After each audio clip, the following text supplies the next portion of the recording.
Cuba tengok ni.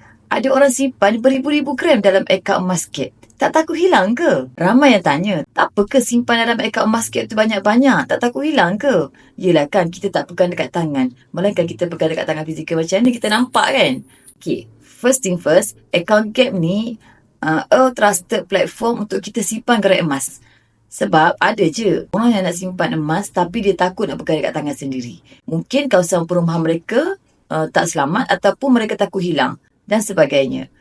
That's why Public Go ni adakan akaun emas Cap untuk kita simpan gerai emas tanpa sebarang cas simpanan. Tak kisah nak simpan berkilo-kilo pun dalam akaun emas Cap, tak ada masalah. Boleh je.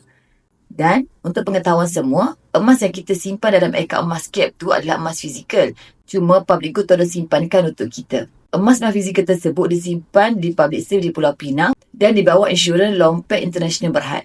Itulah sebab bila kita simpan dalam akaun emas Cap, kita boleh keluarkan emas kita secara fizikal bila-bila masa saja. Jadi bagi tuan-puan yang ada bajet besar tapi takut nak pegang emas dekat tangan, boleh simpan dalam akaun emas Cap.